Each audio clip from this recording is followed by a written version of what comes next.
She was tied up judging the stuff at the state fair. That's right. So we're really lucky that she was able to squeeze in this little window of opportunity this weekend to come down here, because it's one of the blessings of our wet summer is that there's lots of mushrooms out there right now. Really great time to go out and look. And Diane, even though she wrote me and told me that she is just a mushroom hobbyist, I happen to know that she is probably as close to a mushroom expert as, well, probably a lot more than any of us are. And so she has years and years of experience as an amateur mycologist, and has published some writings and whatnot, and done workshops for the Eagle River Nature Center and Camel Creek Science Center, and I believe up to Denali Park, and other trainings that she's done. So she's going to bring a wealth of information to us, and her and Daisy Lee have gone out and collected some specimens for us to look at, and hopefully we'll get out for a little walk too after she's done telling us about everything. So with that, I'll just leave it to Diane to take over. Great. Yeah, Daisy Lee and I went out yesterday, and just right up here in this along Skyline Drive, we found most of what has been put out there on the plates. And then there's a couple of things that I brought from home. One of them is that plate full of charcoal briquettes, which just had me so stoked. An old guy brought me those last week.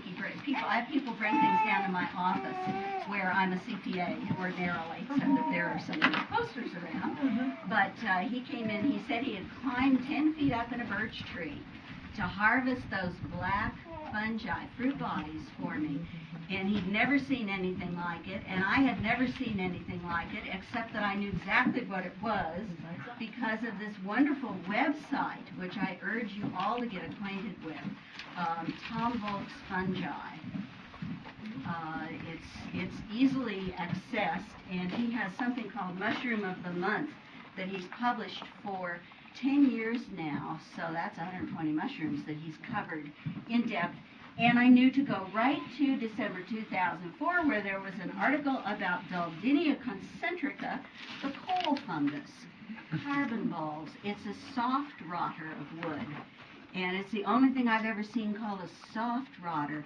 If you've looked at old down trees or old rotten trees, you notice that they tend to be either really a rusty brown, kind of broken up, kind of rotten wood, or they can, on the other hand, be a very slick, white, long, fibrous kind of rotted wood that's a lot drier than the rusty brown stuff.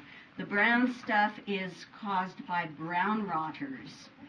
The white stuff is caused by white rotters.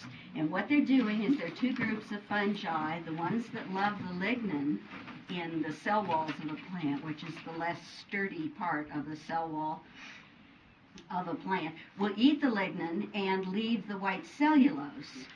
There is another set that love the cellulose. They eat that and they leave the brown lignin. The brown lignin trees, I just want you to remember this in your mind, are definitely hazard trees. They're all hazard trees by the time they've been really deeply consumed by resident fungi. But the brown cubicle rot, it's called, is terribly brittle. It doesn't have the fibrous strength that cellulose has. So if you see brown rot on a down log, don't step vigorously on it.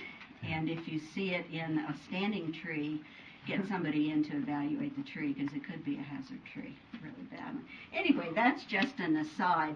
The stuff that I brought in is just sort of to pique your interest, and maybe there'll be a couple of examples that we can point to talk about mushroom features. But what I usually do when I start off is, first of all, we need to circulate those pieces of the handout that I brought, right, which is there, if you don't mind.